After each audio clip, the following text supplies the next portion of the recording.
There's just so much. You're listening to a Mamamia podcast. Mamamia acknowledges the traditional owners of land and waters that this podcast is recorded on.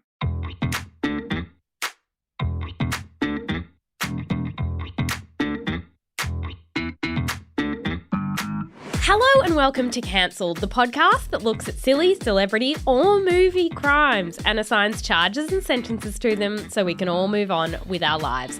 I'm Claire Stevens and I'm joined by Jessie Stevens. And Jessie, do you have a lazy girl story for us today? Of course I do. Your one job. Yes, this one is adjacent to Video Easy. Okay. Which is an iconic video shop. Okay, it's like really specific. It's as though you're trying to create a segue when there was not a segue there. No, I just think that we've got to thematically kind of place our lazy girl stories. Okay, in the Video Easy world. Yeah, all well, right. we've had ghosts, we've had natural disasters, and now we're moving on to video shops. All right? Okay. You and I worked at Blockbuster. No, you worked at Blockbuster. I worked at Civic. Sorry. Okay, well, this is about Video Easy. And she says, lazy girl story, not me, but my sister. We were in high school in the 2000s and we both had our own rooms for the first time. And the inner lazy girl within her sister really started to emerge. It was quite confronting. She would have Video Easy binge sessions where she would rent entire seasons of TV shows, lay on her bed and watch them all day long. Yeah, I don't see this. That's why the early 2000s were so good. Yeah.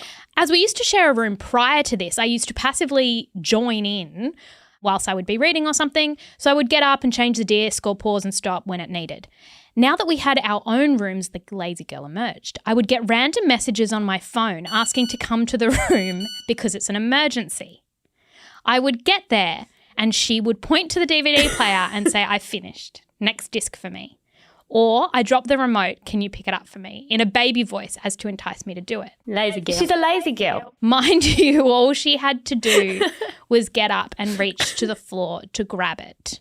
It goes on. This went on for a couple of days and I gave up. She messaged me again and I went to her room, picked up the remote control from the floor, walked out of her room and I placed the remote on the floor halfway down the corridor and then I walked back into my room. I heard audible sobbing echoing from the room. Travel from the corridor, a grown-ass 17-year-old who should be studying for a HSC, crying over not being able to get out of bed for a remote to continue watching her season of One Tree Hill. In all seriousness, I think there was something wrong with your sister. I don't think she was well. No, Claire, as if this didn't happen in our house. As if we didn't say, no, seriously, it's an emergency.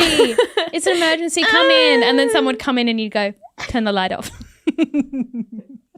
Can you press play? Oh my gosh. Yeah, I just love it so. She's so annoying. I love her. I have been that sister. It's so good.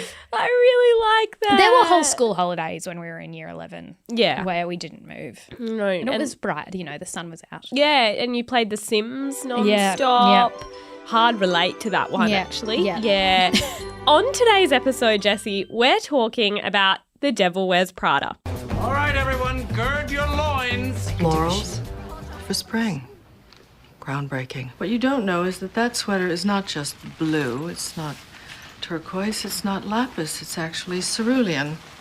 And you're also blithely unaware of the fact that in 2002, Oscar de la Renta did a collection of cerulean gowns. And then I think it was Yves Saint Laurent, wasn't it, who showed cerulean military jackets? I think we need a jacket here.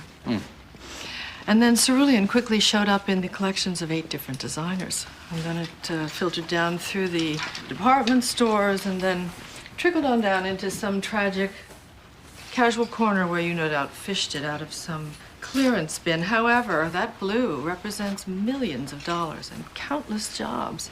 And it's sort of comical how you think that you've made a choice that exempts you from the fashion industry when in fact you're wearing a sweater that was selected for you by the people in this room. The Devil Wears Prada is a 2006 comedy drama film starring Meryl Streep, Anne Hathaway, Emily Blunt, Stanley Tucci, Simon Baker, and Adrian Grenier.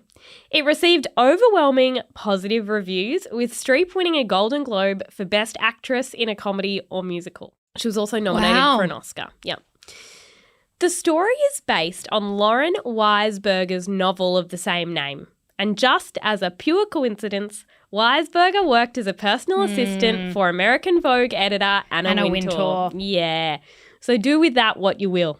I shall. Yes. Jessie, we obviously went back and watched Devil Wears Prada, and my structure for today, very, very complex. It is, firstly, a recap of the movie, Feet, the worst boyfriend of all time. I have words to say on that.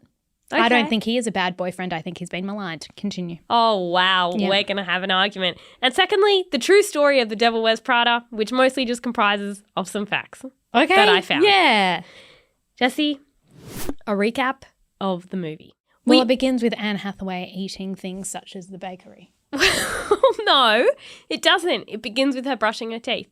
Actually, it begins with a montage of shoes. Okay. All right. Begins in a few different ways. It does. Well, she's brushing her teeth, and it reminded me of something I've long thought about American movies, which is they never have enough toothpaste on their toothbrush. Yeah, right. In that I don't Because think... it should be on your chin. Yes, it should be. Or you should just be able to see the foaming. Yes. And then you do this little spit and you're done. How about, it's how about like, a rinse? It's like when you watch them drink their coffee and Yeah. you go, there's just no drink in there. Mm-hmm. It's liquid. You're acting. Yeah, I'm aware that you're acting. So Andy Sachs, played by Anne Hathaway, is getting ready for her day. And we cut to fashion girlies also getting ready for their day. That's when Andy eats the bakery. Yes. She has a bagel. It has onion on it, I think. It's a bit odd because all the fashion girlies, it's confusing what they are. Because Because they're anonymized. because I think they're just models, though. I think they're just models walking around New York City. And I'm like, you're meant to think like, oh, this Andy, she has things like breasts and hips. Yuck. Yuck, And she yuck, has yuck. them because of the bakery. Yeah, that bit's Yeah. important. It's the carbohydrates. So they're doing their makeup and they've got eyelash curlers and nice clothes, and Anne Hathaway is just Anne Hathaway. has slightly messy hair and wears Can we talk frumpy about the outfit. fact that more than once she's been used in a before and after film? Polo is exhausted because Majesty, only Polo can take this and give you A princess. So Princess Diaries is the same. And I'm like, I was looking around, I was watching this on my own going, are we not on the same page that Anne Hathaway is very beautiful? Yes, very thin. Exceptionally beautiful and very thin. I mean, they make comments about her size the whole time. Yes. Unrelenting. Which again is a scripting issue. Like why no one else in the room looked around and went, that's not believable. that's not believable because Meryl's- that's not her dress size. Meryl Streep refers to her as I said to myself, go ahead. Take a chance. Hire the smart fat girl. what? But she's walking around as a before and I was like, you just simply haven't brushed your hair, sweetie. yeah, exactly right. Give it a brush. Exactly. Pull your jumper up a little bit or something. She also looks quite fashionable even when they're trying to have her not look fashionable. Yes. She looks more fashionable than stunning. I do every day. Correct. So she says goodbye to her boyfriend, who of course is still in bed. I'll get to him. He's a chef. And she gets What kind of chef is awake at 7 a.m.? one who wants to grab life by the balls, Jessie. He's worked late. He's worked late. I know. More respect for chefs because they work late in No. the kitchen. They're on their feet. Say yes, chef. Yes, chef. Say yes, chef. I'm so tough. Yes, chef. I'm so tough. Fucking yes, chef. I'm so tough. Yes, chef. I'm so tough. This Nate is a lazy boy. No, and he's- I'll get to it. Jessie, Andy gets the subway like an ugly poor person. Yes. Yuck. She arrives. Whereas all the models are getting cabs to work. Yes. Because apparently being beautiful automatically makes you rich. Anyway, she arrives at Runway, which is, it's in this big building. It's sort of like Condé Nast and then having Vogue. So she arrives at Runway and meets Emily, played by Emily Blunt, which is often hard to remember because she looks so different, I think. Yeah, she does look different. It's one of her most iconic roles. Yeah, it is. But it is confusing because her name is Emily. Yes. Andy admits she doesn't know who Miranda Priestley is, and Miranda Priestley is the editor-in-chief at Runway. And it's like, why did you not know where you were going today? Okay, here's my problem. That is unacceptable. You want to tell me that you're smart and that you went to You wanna uni be and a you moved journalist. to New York City because you want to be a journalist because you've got all of these skills and you did not Google Runway. You did not read one issue. You could have read it on the subway. Yeah. You did not look up who Miranda Priestley was. None of that. You do not deserve this job. It makes me really, really angry. that she wants to be a journalist and she couldn't even do a Google. Lazy girl. She's a lazy girl. So everyone in the office starts freaking out because Miranda is about to arrive and she's Anna Wintour, so that's terrifying. Yeah. Miranda interviews Andy, except it's not an interview. She just comments that she doesn't seem very interested in fashion. So you don't read Runway? No. And before today, you had never heard of me? No. And you have no style or sense of fashion? Well, I think that depends on what you're... No. That wasn't a question. And then Andy gives this whole speech being like, I get it. I don't fit in here. I'm not skinny or glamorous. And it's like, you're Hollywood actress Anne Hathaway. It's very strange. You're fine. You're fine. You're tiny and your face looks like it was designed by AI. Yeah, it's fine. So pretty. Miranda gives her the job even though she didn't even Google who she was working for.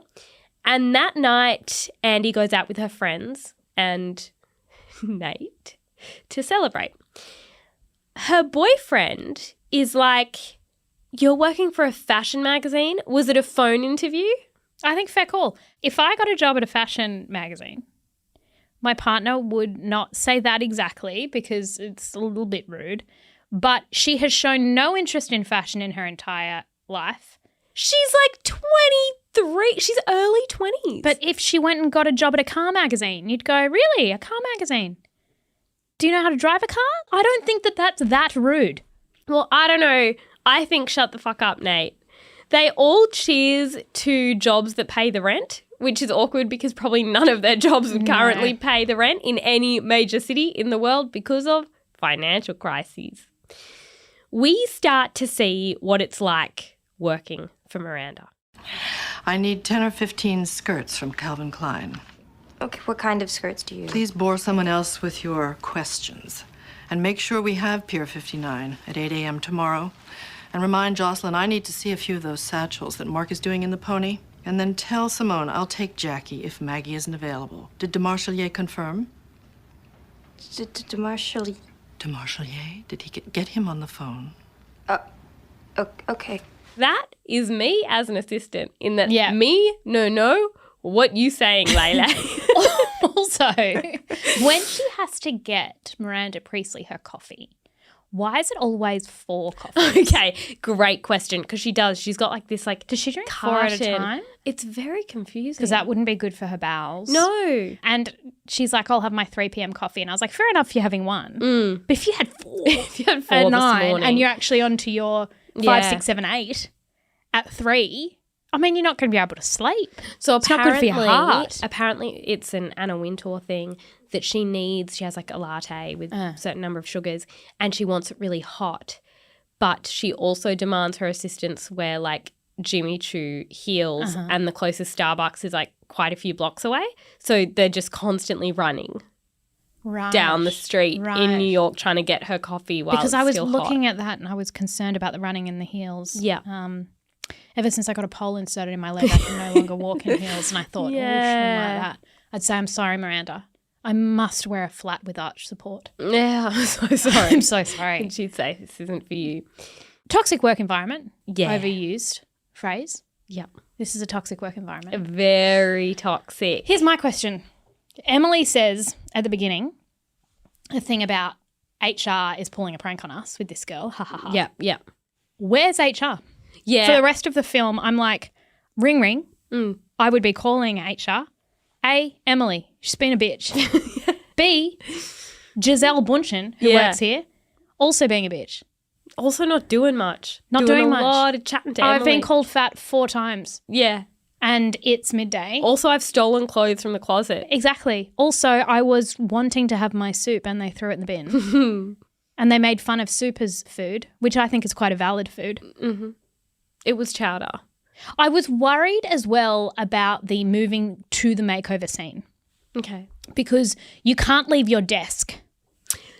Yes, I obviously wrote this down because the rules are, according to Emily, you can't leave your desk. Because you're going to miss a phone call. From a Gabbana. Karl Lagerfeld. Okay, yes. And so they can't leave their desks, so they've got to coordinate their lunch breaks. So Emily gets 20 minutes for lunch and Andy gets 15. Which isn't enough, yeah. And yet she disappears for like 3 hours to have a makeover. Yeah, she goes and has a makeover. How long those bangs would have taken. You're not at your desk. Miranda doesn't know where you are. No. You didn't even get your lunch break. You were MIA. I think that your first week, that's a few weeks in, but I'd be going, I mean, that's just poor form. Again, I don't know. I don't know if she's good at her job. No. Jessie, a couple of questions. Firstly, I was editor-in-chief here at Mamamia. Okay, not the same. Did I have Miranda vibes? No, you didn't, because you often didn't have shoes on. One time you bought a blazer because I think someone said that's has more executive presence. But no, you didn't have any of that, I don't think. You definitely had more of an Andy vibe, except not as good looking. Okay, thank you. And also, do you think that we would be the very worst assistants in the entire world? It's attention to detail. Yeah. It's punctuality. It's giving a shit. Yeah. It's listening in the first place. It's putting out fires. Yeah. It's problem solving. Whereas I see a fire and I go, it's a big fire. Someone should sort that. Someone should sort that. Anyway, I'm going to go to the bathroom and scroll on my phone. Lazy girl. She's a lazy girl. And that is a theme, is the treatment of assistants everywhere. It's not on. You shouldn't be doing Miranda's daughter's science project in your home at night. It's not fair to the other students. And that was my concern. Jessie, Andy meets Nigel, played by Stanley Tucci. None of the girls here eat anything? Not since 2 became the new 4 and 0 became the new 2. Well, I'm a 6. Which is the new 14. Basically, he's like, you're fat. Everyone's fat. Yeah, everyone's fat. We get a montage of Miranda's chaos where she's asking for like a reservation. I love her vagueness. Her vagueness when she has a request and her absolute lack of detail is what it is like being an assistant. It's so accurate. So we've been assistants before, like worked in admin or whatever. And just all not your quite boss sure. does is walk around going, why can no one get anything right? Yeah. And it's like, because you are vague. ill-equipped to give instructions. And I should not have been employed in this role. I don't know why I'm here. I need a salary. Yeah. But I can't remember what your coffee order is. No. I think these filing cabinets should be digitised. Yeah, but I'm not going to take the But I'm initiative not on that. going to personally do that. And no one has any clarity, but you're making me want to cry. You are. I'd like to talk about it. So, Jess, Andy goes to dinner with her dad. He's worried because she's sending emails at 2 a.m. and doesn't seem to be making any money whatsoever. And she gets a call from Miranda, who needs her to rebook a flight because there's a hurricane. Hi, I'm trying to get a flight for tonight from Miami to New York. Yes, I know there's a hurricane. Miranda, hi. Look, I'm trying to get you a flight, but no one is flying out because of the weather. Please, it's just, I don't know, drizzling. Well, someone must be getting out. Get me home. Oh my God, she's going to murder me. What does she want you to do? Call the National Guard and have her airlifted out of there? Of course not. Could I do that? I believe this really did happen with Anna Wintour. Really? Yeah. There was a very similar anecdote where it was like, impossible situation, get me out of here. When Andy turns up to work the next day, Miranda's like, I usually hire people who are slim and I took a chance on you, fat girl. And Andy's you like, still got me stuck in the hurricane. and Andy's like, I'm so sorry. But then Nigel's like, Andy, don't pretend you're trying. You're not trying. Look at you. You're ugly. So that's when the makeover happens. Yeah. There's nothing in this whole closet that'll fit a size 6, I can guarantee you. These are all sample sizes, 2 and 4. All right, we'll turn this for you. And A poncho. you'll take what I give you and you'll like it. Yes. Very shiny hair. And we get to borrow all the expensive clothes. Which is not what That's actually not quite it. is it? allowed No. to happen. You can't just take everything out of the closet every day. No. Jess, she goes to meet her friends and has gifts for them from work that are worth like Thousands of $2,000. dollars. It's a Bang & Olufsen phone. Charlie Rose sent it to Miranda for her birthday. I looked it up online. It's $1,100. What? Wow. And I have some products, Mason Pearson hairbrushes, a little Clinique. Oh, damn it. I love your job. And then when her phone rings, they all make fun of her and pretend to answer it and sabotage her job. When she takes it seriously and goes and answers her phone, they mock her. And it's like, is she not allowed to be working hard? Because you all need to get your shit together. You're so wrong. Andy is a self-important dickhead. Going and sitting with your friends and being like, by the way, I've had a makeover and I want you all to comment, like, whatever, that's just annoying. And then she has presents. Presents are fine, whatever. But if I'm sitting at a dinner table with a bunch of people and you are going to be on your phone the whole time and then have your pager, like no one cares about your pager, and be running because Miranda wants to speak to you, there's a real self-importance. Like she thinks her job matters more than everyone else's job. And I think it's rude. I think it's really rude. But it's like, she has said to all her friends, she's made it really clear, if I do this job for 1 year, that opens doors to what I really want to do. Doesn't make it any less annoying. I think that was funny. When they took her pager for a minute, they didn't actually answer it. Well, she gets really mad and then she's like, I have to go. Yeah, like that sucks. She then meets Christian, played by Simon Baker. Sexy Simon Baker. Who I was in Monaco 12 years ago and I walked past him on a step. Wow. So I know him well. Lovely guy. He's beautiful. Had on a suit. He was in Monaco at the same time as me. Okay. Yeah. Okay. Australian. Yeah, he is. Well, we'll get back to him because he makes a few appearances. Andy starts not being terrible at her job because when you change what's on the outside, what's on the inside automatically also changes. Well said. It is breaking all sorts of labour laws. So the work hours are unethical. We need to have more boundaries. She has to wait until 10 p.m. for this book, the kind of draft of the next issue of the magazine, to be ready and then drop that at Miranda's house. 10 p.m. You got there at like 8. Oh, no, she got there before. There's one where she's being called at 6 a.m. and it's like you need to be in. Yeah. She's not getting enough sleep. No. So that's just complete exploitation. For reasons that are unclear but involve driving plot forward and creating conflict, she goes upstairs with the book and then overhears a private conversation. So with this Miranda. is because twins are deceitful. Yeah. This is a theme we often see in films. Yeah. So Miranda has twin girls. Twins play tricks. And this is actually as old as time. In like Greek and Roman mythology, twins are always tricksters. Yeah. We are tricksters also. Can't be trusted. No, they're cheeky. They will get you. It's very when you Parent least expect Trap. it. They'll say, come upstairs. Emily always comes upstairs. I mean, I would have thought the way they looked at each other and went, no, she doesn't, would have been a giveaway that doesn't often happen. But Andy's naive. She can't see over her bangs. It's okay, stop talking. Or you could bring the book upstairs. Emily does it all the time. She does. Right, she does. All the time. Yeah, but it is like, what is the twins' motivation to be so evil? I'll just fuck shit up. We never learn. No, but that's all never twins. learn. It's just because twins are tricksters. Yeah. Well, the next day, Miranda punishes Andy by demanding she find the new unpublished Harry Potter book for her twins by the end of the day. I need the new Harry Potter book for the twins.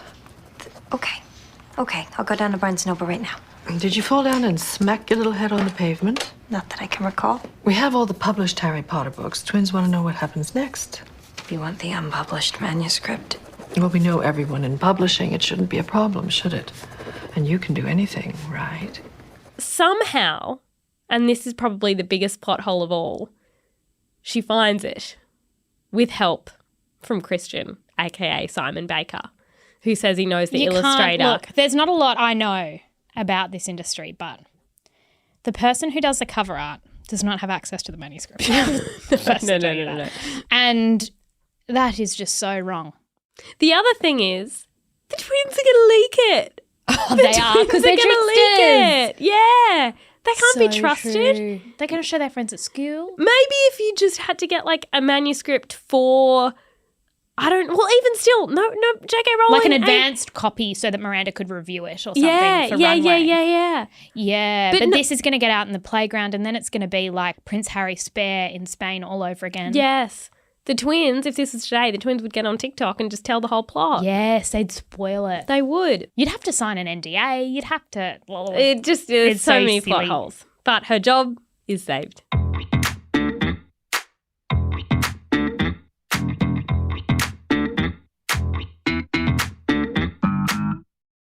There's drama afoot because it's Nate's birthday. He's turning... Oh, the man isn't even allowed to have a birthday. No, he's Yeah, turning right. something in his 20s, and that means that Andy's employment must stop because he Oh needs... my God. He needs sufficient attention and cake. If this was reversed, if this was a film that was about a female who was in a long-term relationship with a workaholic, who was out at dinner with her friends. We've seen this. We've seen it in Sex and the City. We've seen it in lots of films. And she was sitting there waiting for her partner to show up, and he never did because he was at a work event that went late. We would go, come on, prioritise family and friendship. Here's something I'd like to add in Andy's defence. In most heterosexual relationships, what's going to happen in a few years to Andy and Nate is that Andy might have a child.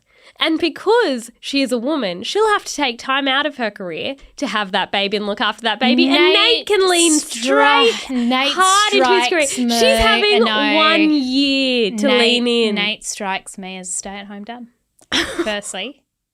But you have a birthday to go to. A resentful stay-at-home dad. You have a birthday to go to, and it's the I don't have a choice thing that she does. Like, you do, but your relationship with work is toxic. Everyone is telling you that. Why does Nate have to deal with that? Like, she's turning into an absolute monster. Well, she gets called into this work event. Her best friend is horrified. For the last 16 years, I've known everything about that Andy. But this person, I don't get her. Lily.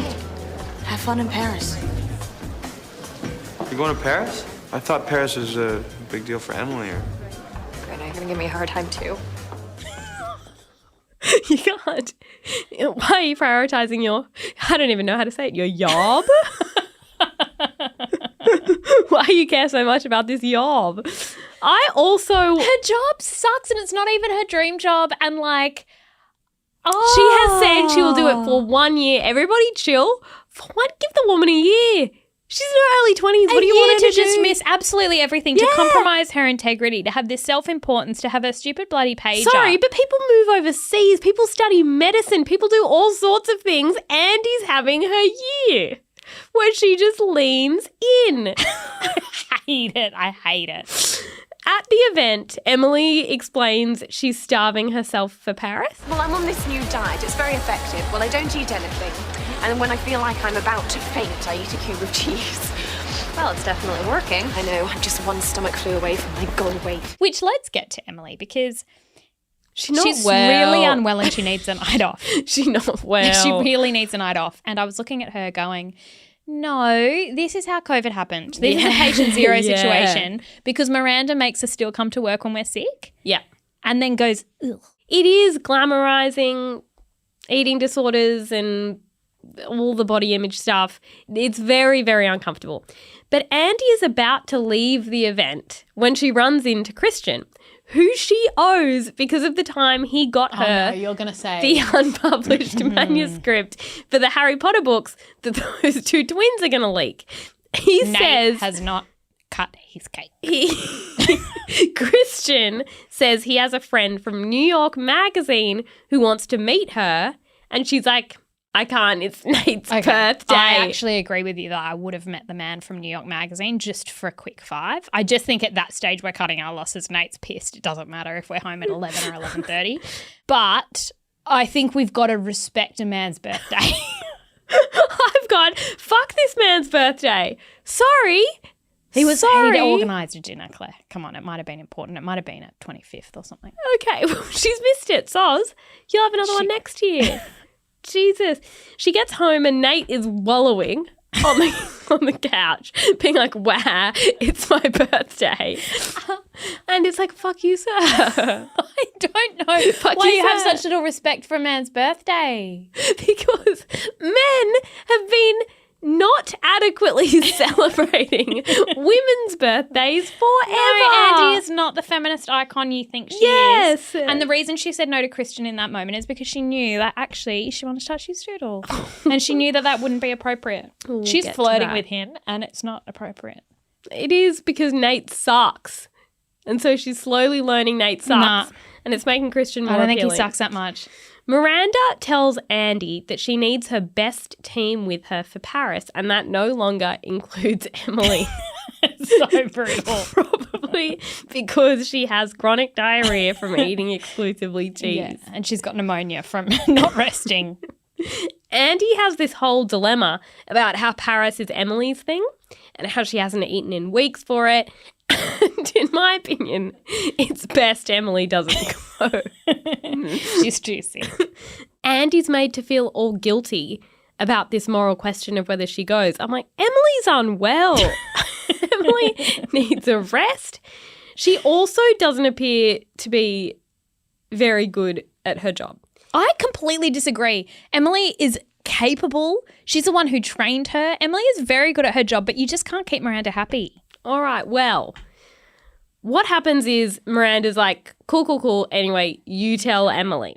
As Andy is on the phone to Emily, I love this scene. Emily gets hit by a car. She kills it. This is so important. And how many times, honestly, has that nearly happened to you? You're walking down the street on the phone, just so overcome by how important you are. And how many scarves you have. Yes. And you're like, I narrowly avoided being hit by a car. Jesse, Emily gets hit by a car and it's like, Andy, you don't have to tell her now. You don't have to tell her that she can't go to Paris. Because she actually can't. She can't because she's in hospital with broken limbs. Okay, interestingly, when you are in a cast, I think especially with lower limbs, it's really complicated doing a long-haul flight because of the swelling. Mm-hmm. So I would just say to Emily, I was calling about something else. But now that you do have 2 casts on, you can't do the long-haul flight. No. You can't because you're going to swell. But also you were just hit by a car, so maybe chill. Yeah, no, you probably need the week off work. But Andy does tell her about Paris and Emily's very sad. Okay, but where does Andy tell Emily? In the hospital bed. Which begs the question, who the fuck is answering the phone? I thought that too. I was watching that scene thought that too. going, Lagerfeld is online too. Yeah. And we're sitting in we're hospital. sitting here. They're having a chit-chat about Paris. Well, who's manning any phones? Because you do not have a backup. I told myself it was after work hours. Oh, no, it certainly wasn't. No, because when Miranda walked in first thing that morning, she said, you need to call Emily. So that would have been... Yes, but maybe Emily had been in hospital for the work day. No, it was too light. Okay, yeah, well, so the desk was unmanned. There should have been consequences. Yeah.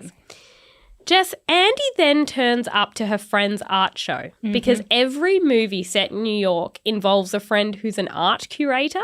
And how many art curators can there honestly be? Andy runs into Christian and her best friend watches and flirts. Their interaction. He's very upset. Dirty girl.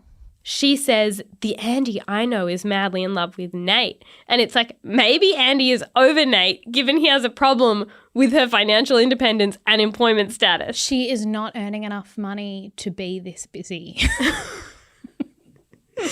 She simply isn't. She's on like minimum wage. Her dad has to help with rent. My concern is more so that he doesn't work in the morning because he's a chef, which I respect and I love. My concern is that he never appears to be working at night. No, that's so the thing. He's between always his available. birthday dinner, the art show, and always sitting on the lounge waiting for her, he is struggling with employment. It appears. That's what I mean. Yeah. And it's like, that's not her fault. Andy goes to leave the art show and runs into Nate. And he has a go at her because he finds out she's going to Paris. He's like, wasn't that Emily's thing? And accuses her of having no integrity. It was Emily's thing and she doesn't have any integrity. And mate, Your girlfriend is going to Paris for Fashion Week in her first ever media job. Why don't you try being supportive? Because she didn't even tell him. She didn't even tell him. She just found out. Well, you know who knew before Nate? Bloody Simon Baker. It's because she ran into him at the art show. Yes. So we're talking to Simon Baker. We can't, if we're on our pager all the time, maybe, I might page Nate. I don't think he can receive pages. And tell him that I'm going to Paris. And then he's like, oh, you're going to Paris. Doesn't even say anything rude about it. And she just starts yelling at him and walks out. It's like, it's not Nate's fault. She can hear the judgment. No, she can. No, she has lost herself. She answers a call from Miranda while she's having this fight with Nate. And Nate says, the person whose calls you take, that's the relationship you're in. Beautiful. And it's like, cool, so she can't take work-related calls, Nate. No, I'm with Nate on that. They decide to go on a break, thank God, and Andy goes to Paris. It does actually look very cool. For someone who doesn't know anything about fashion, I would quite like to be I think there. it's around this stage of the film that I have written the note, maybe I should dress better. Yeah. Because she's wearing kind of leather pants. Yeah. And like funny black. hats. Yeah. She just looks and very I think, nice. oh, it's a good fringe. It's a good fringe. She's always kind of playing with it, but it's a thick fringe. And I think we all got that fringe after Devil Wears Prada. Yeah. Didn't and look like that. It didn't, no. And that's what we learned. But I just think I meant to look better after that bit. Yeah. While in Paris, she hooks up with Christian. And Jess, a lot of people find this particular scene problematic. She's been at dinner with him, had some drinks, and then he goes to kiss her. Can't. I'm sorry. I can't. You know, Nate and I just split up a couple days ago, and I can't.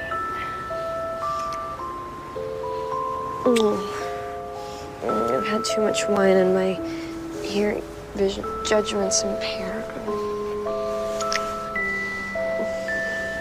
No, I barely know you. I'm in a strange city.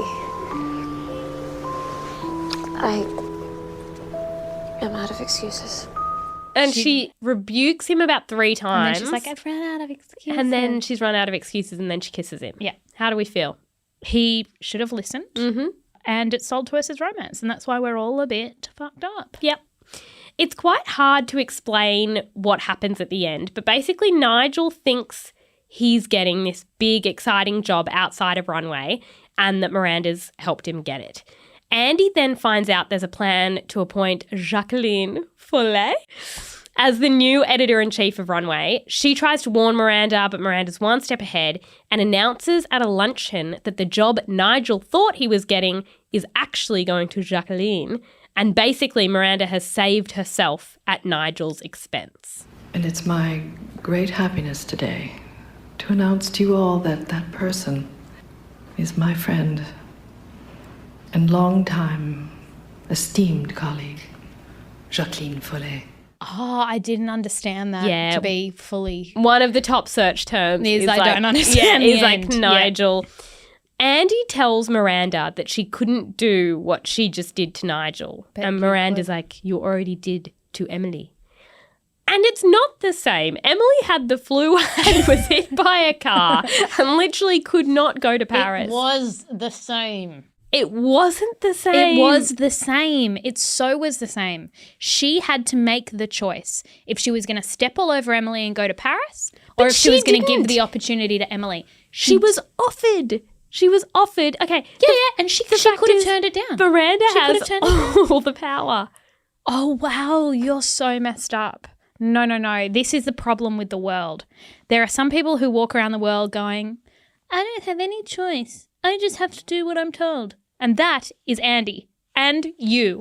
Hey! Of course you have a choice. And that was the point, is that with Emily, she could have turned around and been like, no, I'm going to put my value system first, which is that Emily gets to go to Paris. And sabotage her own career. Yep. I wouldn't have gone to Paris. Couldn't live with myself. I couldn't live with myself. And Miranda did exactly the same thing. I don't know. Emily was in hospital. Yeah, but she was only in hospital because Andy was telling her that she couldn't go to Paris. No, she would have got hit by the car anyway. No. She wasn't eating. She wasn't well. She needed to be saved from going to Paris. No. Things weren't going to be good for her in Paris. No. Andy finds her principals and just leaves, just walks away. No, well, she doesn't just leave. She throws work property into a fountain. And I hope that she receives an invoice for that pager, because we can't be, just because you didn't even get fired. I quit my job, I'm going to throw my laptop out the window. No, that's for someone else. It's going to hit someone. No, it's pollution. It's illegal. Also, they're not your clothes. You've walked away in designer clothes. Yeah. Also, how are you getting home? You have no money. Yeah. Because your salary's crap. You've been flown to Paris one way. I imagine, though, that there's a return ticket Okay. in her inbox. Do you think they would have cancelled it? No. Well, you're very naughty. Back in New York, Andy sees Nate and tells him he was right about everything. He was. Thank you for the redemption arc. She's not wearing any makeup. You forgot to mention she's back to eating comfortable food. The restaurant is called Comfortable Food. It is. And she's like, I will eat a carbohydrate again. And Nate's like, loved her in ugly clothes and in beautiful clothes. Loved her even when she was only a little bit thin. She's not wearing any makeup because the message of the film is that makeup corrupts you. Yeah. Nate says that No, the lesson of the film, I wrote this down, work doesn't love you back. Well. And women in particular, and this is an important lesson, if you work too hard, your husband will divorce you. Well, Jessie, this is my clanger. This got me. This is the Nate bit that got me. So, Nate says he just got a job in Boston. I flew up to Boston while you were gone. Interviewed at the Oak Room. And you're looking at their new sous chef. I'm moving up there in a couple weeks. It's great. Congratulations. I don't know what I'm going to do without those late night grilled cheeses, but... I'm pretty sure they have bread in Boston. May even have Jarlsberg. We might be able to figure something out. You think? Yeah. And he says, you can do that in Boston. You can do that in Boston. Which and I'm is like, his way of olive branch. Shut up. Shut up. Olive branch. At the end of the day, he expects her to move. He doesn't expect, he's inviting. Cities. He's inviting. To move cities. So that's cool. She'll just be unemployed in Boston while he has a chef job. Oh, yeah, because there's no jobs in Boston, Claire. Well, no. How many women have been dragged around the globe for men's jobs? She doesn't have to go. Well, have to go. Oh, this is a classic. I don't have a choice. You can go with Nate. You cannot. He's just being nice. But it's all like, oh, what a good guy. What a nice guy. No, she tried to have a job for 1 year and you didn't let her. No, it was a toxic job, toxic work environment. And and you know what is never a toxic job? Being a chef. Never toxic. Never. I'm just glad he got a job. I just want it on the record that we'll relocate for Nate, but we wouldn't miss a fucking birthday for Andy. Ultimately, Miranda gives Andy a good reference when she applies for a job at the New York Mirror, and we end with Andy seeing Miranda across the street and Miranda doing a weird little smile in her private car.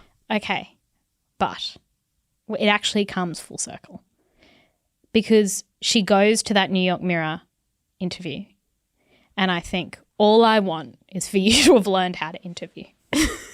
And instead they say, what happened? My only question is, runway? You were there for less than a year. What the hell kind of a blip is that? Learned a lot. In the end, though, I kind of screwed it up. Really? Andy, come on. We've got to have a better way to explain the end of our jobs. We've all had a job where we forgot to turn up to a shift and we got fired. We've got to say, another opportunity. There's a gap. There's an unexplained gap. And you go, wasn't for me. The other thing that I'd like to point out is that at the beginning, we hear her try and say to Miranda, I was editor-in-chief of the Daily Northwestern. I also won a national competition for college journalists with my series on the Janitors Union, which exposed the exploitation of... I'm so impressive because I was the editor of my university magazine. I agree, that's and I covered stories about the janitors. Yes. And you can tell Miranda's like, ooh, janitors, that's going to sell copies. Anyway, at this last interview at the end of the movie, the editor says, these stories about janitors, it's exactly what we do here. I'm like, you poor woman. You're just going to write about janitors. Yeah. Sorry. Even I would reject that story, I think. I'm so sorry, but I just don't know where it's going.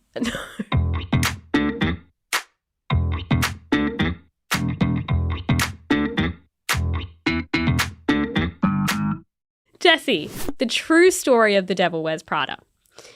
So Lauren Weisberger did work as Anna Wintour's assistant for 11 months, and she did want to be a journalist. But when The Devil Wears Prada came out, so the novel, Anna Wintour said, I cannot remember who that girl is. The studio had a lot of difficulty, once they were producing the movie, getting designers to work with them because they were so scared of angering Anna Wintour. So it was also really hard to find shooting locations because of her influence. So they couldn't film at the Metropolitan Museum of Art, for instance, because everyone was scared of her wrath. Apparently, someone snuck in to Condé Nast to take a photo of Anna Wintour's desk, and that's what they based Miranda Priestley's desk on. It looks exactly the same. You've got to look at the picture.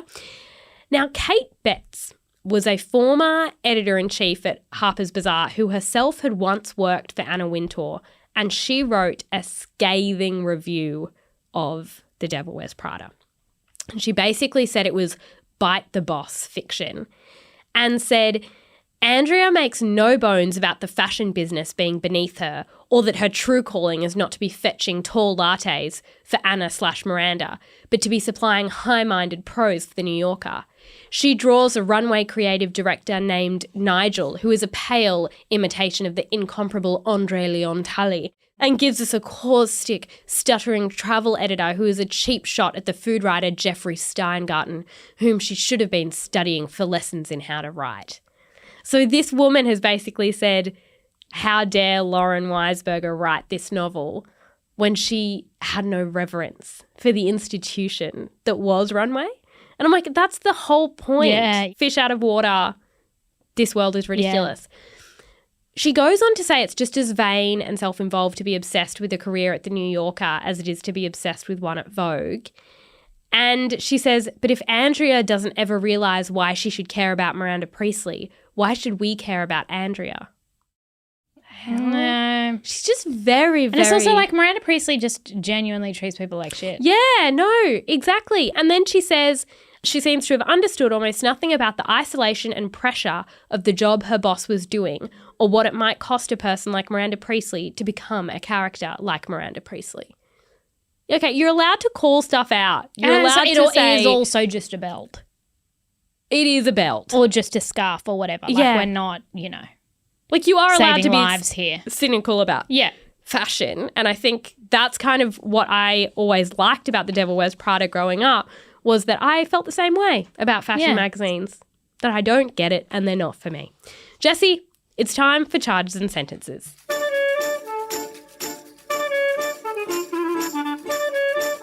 All right, my charge, very simple. It's for Andy, not for Nate, because Nate didn't make a crime. For Andy, being unspeakably shit at job interviews. Okay, yeah, that's fair. At the beginning and at the end. So what is my sentence? Great question. I need a postscript or something that is the repercussions for how shit she is. So we don't go into a job interview and say, I lost that job midway through because I stuffed it up at the end. Instead, we say, I worked tirelessly and determined what I wanted. And through that experience, I found absolute clarity that this is the workplace for me, where I will employ transferable skills from Runway, such as buying my boss 4 coffees at once and also losing weight rapidly. See?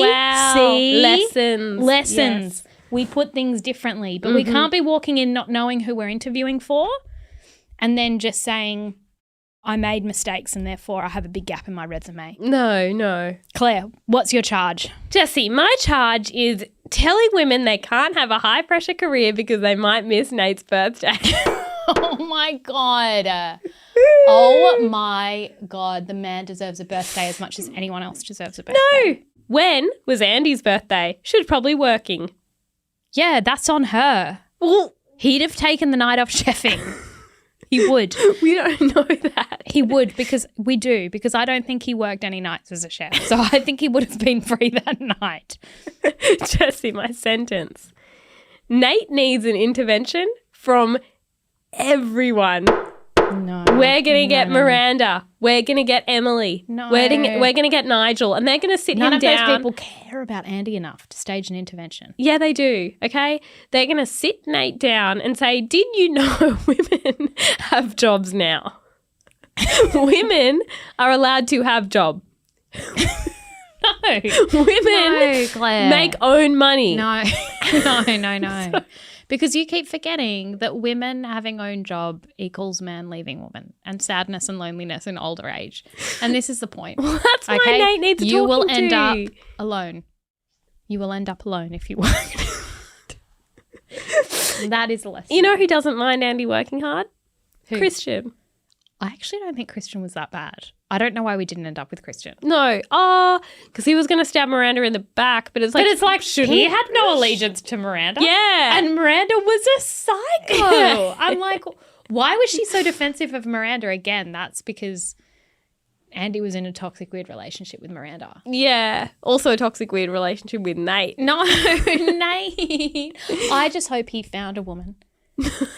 A good old house girlfriend. A stay-at-home girlfriend. To make him a birthday cake. Who can his birthday came along the next year and he was turning 26 and he took the night off. And she threw him a woke party. up and she'd made a cake with the right amount of candles and said, Nate, I've taken the week off. From the job I don't have. I hate it. I love it. He needs an intervention. Men need lessons about women having jobs. Okay.